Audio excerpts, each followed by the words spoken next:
ప్రియమైన విద్యార్థులారా, గత పాఠ్యాంశంలో మనం అక్షరమాలు నేర్చుకున్నాం. అక్షరమాలతో పాటు అక్షరమాలలో ఉన్న విభాగాలు కూడా నేర్చుకున్నాం. ఈ పాఠ్యాంశంలో మనం గుణింతాలకి సంబంధించినటువంటి గుర్తులు, ఒత్తక్షరాలు నేర్చుకున్నాం. మరి జాగ్రత్త ఒకసారి చూస్తే ముందు గుణింతాలని చూద్దాం. ఈ గుణింతాలు ఎలా చదువుతాము, ఎక్కడ దీర్ఘం పెడతామో, ఎక్కడ గుడి పెడతామో అనేది ఒక్కసారి జాగ్రత్త చూద్దాం. కా కా దీర్ఘం పెట్టాను. కి కీ కు కూ క్రు క్రూ కే కే కై కో కో కౌ కం కహ. మనకు అచ్చుల్లో ఆ ఆ ఈ ఈ ఉ ఊ అరు అరు ఏ ఏ ఐ ఓ ఓ ఔ అం అహ అచ్చుల నుంచే మనం తీసుకున్నాం ఇక్కడ. కాబట్టి ఇందులో ప్రతి అక్షరాల్లో అచ్చు ఉందని అర్థం. క ఆ కా ఆ కి ఈ కీ ఈ కు ఉ కు ఊ క్రు అరు క్రూ అరు కే ఏ కే కై I co oh co oh cow కం కహ. ఇలా ప్రతి గుణింతములో కూడా అచ్చులు ఉంటాయా ఉండవా? అచ్చులు ఉంటాయి.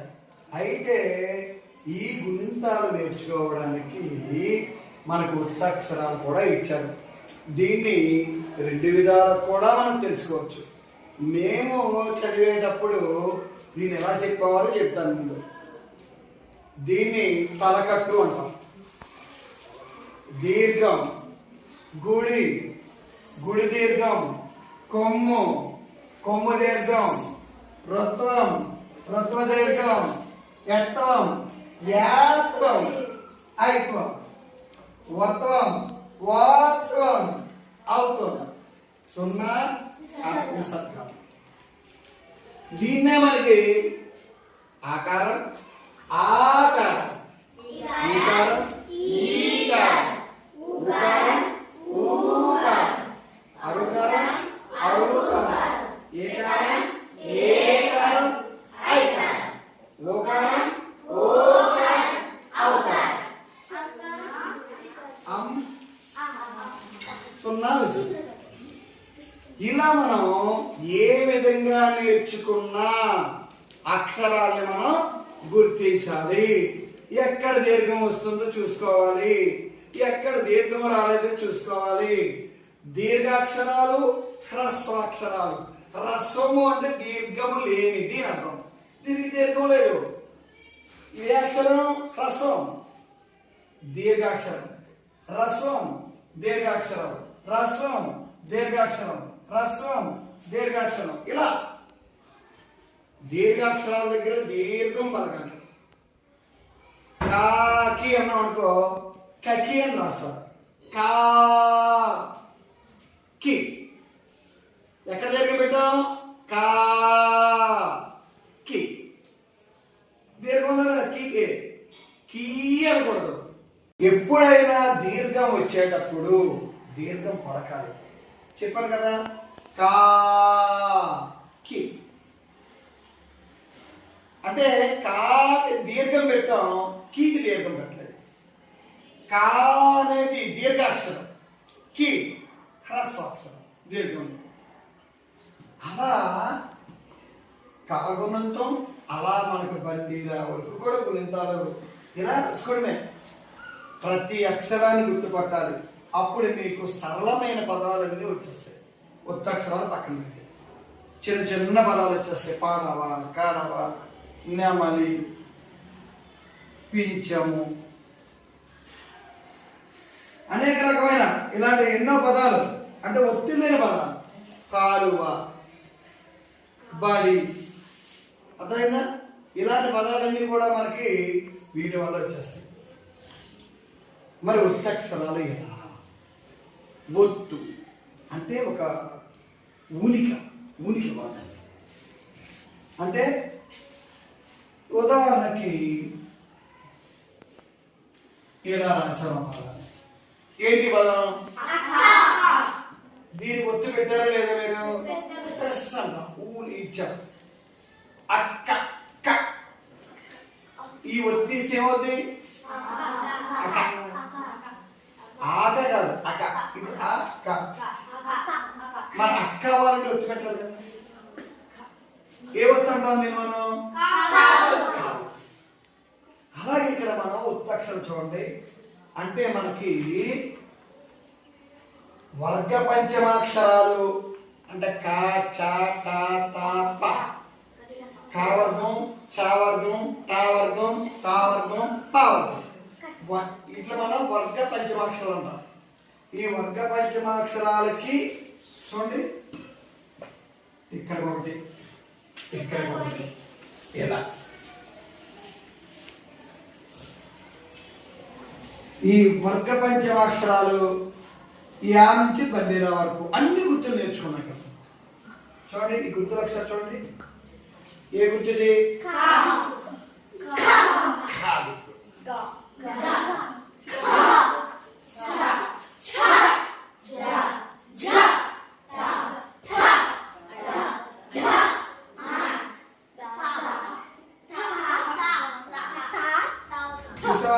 ప్రత్యేకంగా కనబడుతుందా?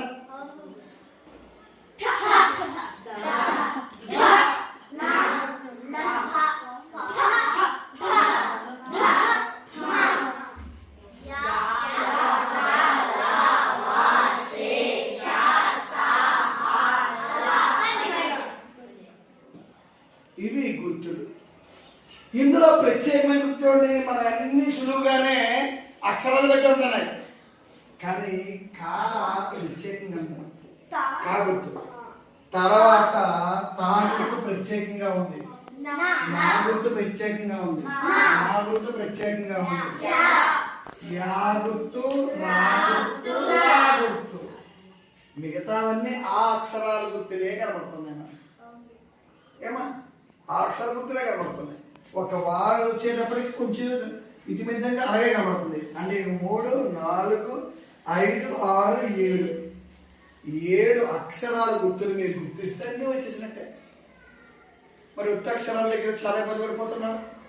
కష్టమే ఉంది, ఇందులో సులువుగా ఉంది కదా. అప్పుడు మనం అక్క రాసాం. అలాగా ప్రతి దానికి కూడా రాయొచ్చు. అదేవిధంగా అత్త, ఆ రాస్తాం, తా రాస్తాం, తా పెడతాం. తర్వాత నా చూడండి, కన్న. ఇది నా, ఇది నా. తర్వాత చూడండి అమ్మ, మా వద్దు. ఇది మా, ఇది మా వద్దు. వేరే ఉన్నాయి లేవా? తర్వాత యావత్తు, కన్య, యావత్తు. ఏమా ఇది నా, ఇది యావత్తు. నా కింద యావత్తు న్యా, నా కింద యావత్తు అన్నది, నా కింద యావత్తు న్యా, కన్య. తర్వాత రా, కర్ర, రాక్షరం, రావత్తు. కళ,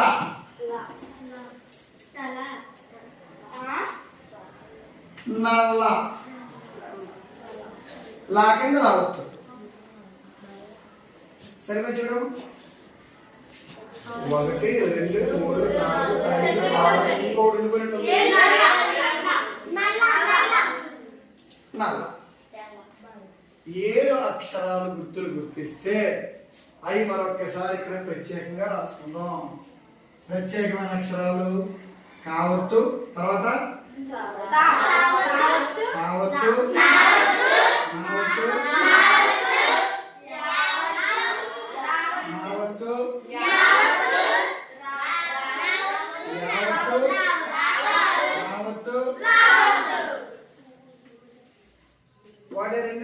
4, 5, 6, 7.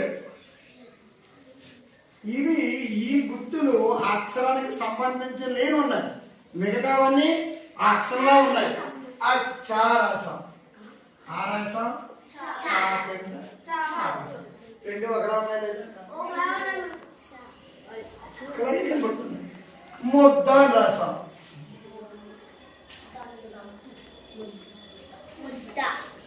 ఒకలా ఉన్నాయి లేదా? ఇదిదా ఇదిదా ఉంది, ఏం తేడా కనపట్లేదు. కాబట్టి ప్రత్యేకంగా ఉన్న ఆ 7 గుర్తులు 7 ఒత్తులు నేర్చుకుంటే ఏదైనా మనకు సులువు వచ్చేస్తారా? ఇప్పుడు మీకు ఈరోజు పాఠ్యాంశంలో మనకి తెలుగుకు సంబంధించినటువంటి గుణింతాలు గుర్తులు చెప్పుకున్నాం, గుణింతాలు చెప్పుకున్నాం, ఒత్తులు చెప్పుకున్నాం, ఒత్తుల్లో ప్రత్యేకమైన గుర్తులు చెప్పుకున్నాం. ఎన్నున్నాయి? 7 గుర్తులు ఉన్నాయి. మిగతావన్నీ కూడా ఏ అక్షరం ఉంటే ఆ అక్షరం సంబంధించిన గుర్తే ఉంది. ఇప్పుడు తెలుగు చదవడం కష్టంగా ఉంటుందా? దీర్ఘం దీర్ఘం పెడతారు, ఒత్తుల దగ్గర ఒత్తు పెడతారు, దీర్ఘం దగ్గర దీర్ఘం ఉండదు. సులువుగానే చదవగలుగుతాం. అది ఎలా వస్తాయి? ఇది మనకి ప్రతిరోజు మీరు దాన్ని రాస్తూ ఉండాలి.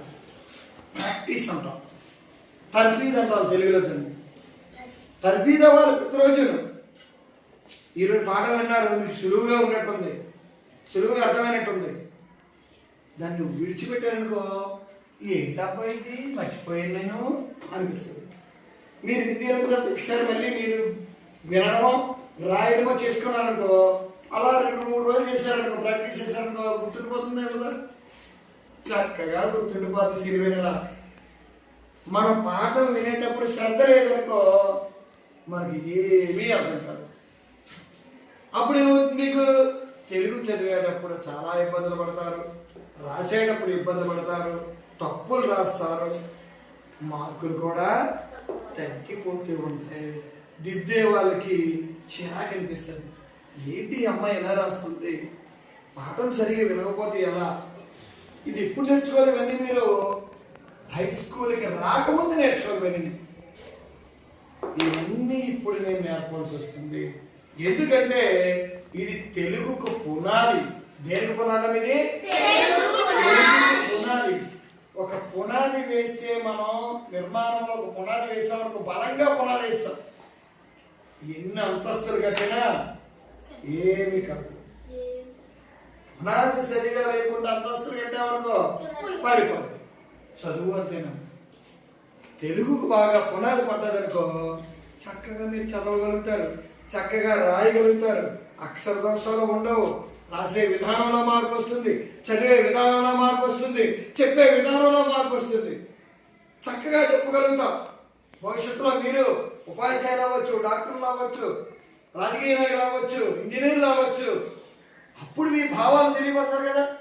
చెప్పేటప్పుడు సరిగా అర్థం కాలేదనుకో, ఎలా చదువుకున్నారు వీళ్ళు, తెలుగే సరిగా మాట్లాడలేకపోతున్నారు, ఏంటి సరిగా ఒత్తి పెట్టట్లేదు, దీర్ఘం పెట్టట్లేదు, ఇలా మాట్లాడుతున్నారు ఏంటి వీళ్ళు అని అనుకుంటారు అనుకోరా?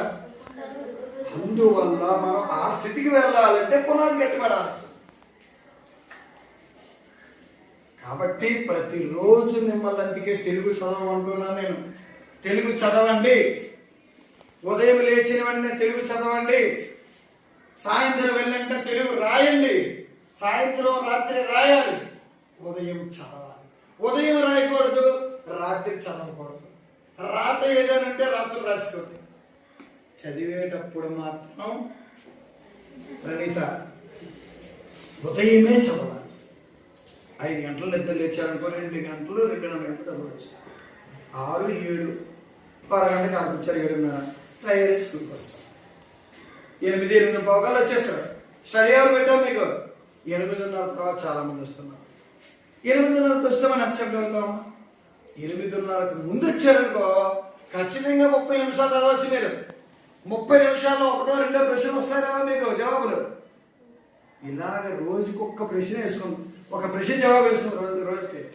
సంవత్సరంలో 365 రోజులు ఉన్నామండి. పోనీ ఒక 150 రోజులు ఇస్తాం, 100 రోజులు ఇస్తాం, 250 రోజులు. 250 రోజుల్లో సరదా కోసం తీస్తే 200 ప్రశ్నలు వస్తాయి మీకు.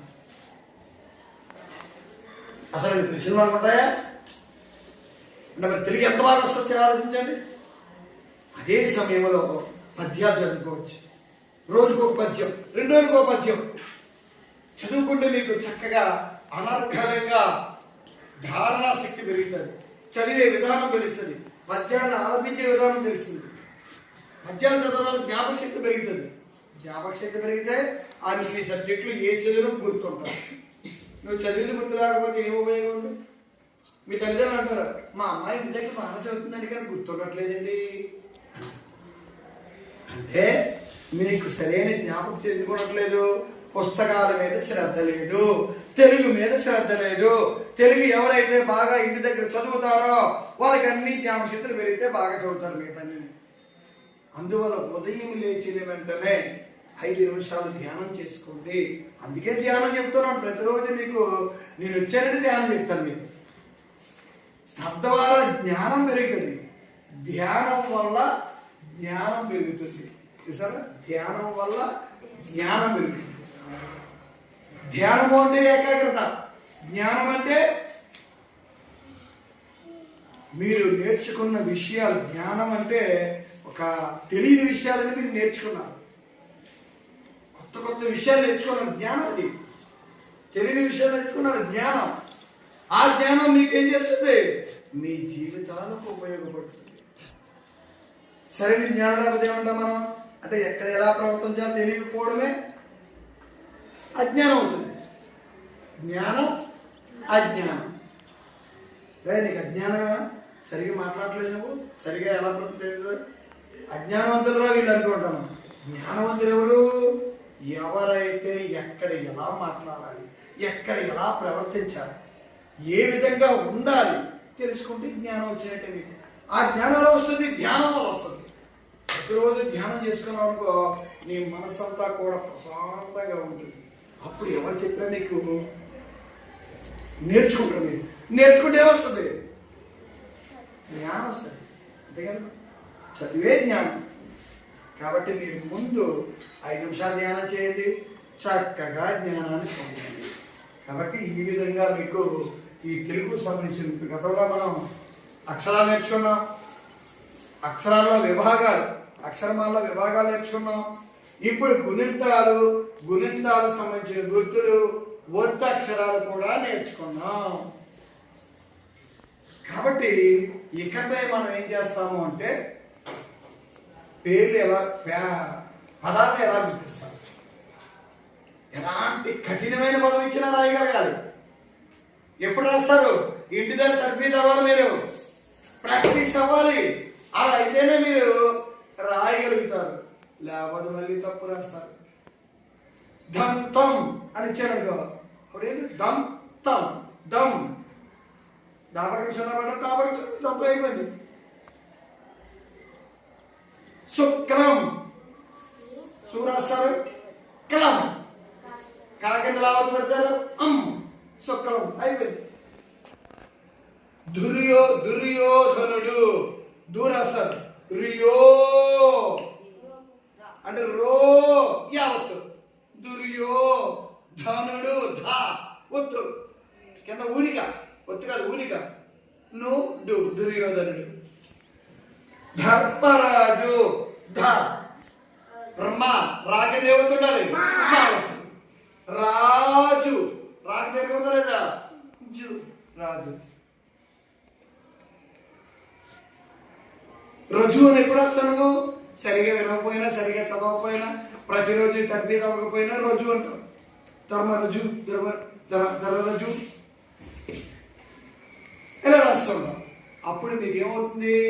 చదువు సరిగా రాదు, తప్పులు రాస్తారు, కొట్టివేతలు కొట్టేస్తుంటారు, అలా గీకుతూ ఉంటారు, పేపర్ అంతా పాడైపోద్ది. తెలుగు మీద ఆసక్తి పోతుంది.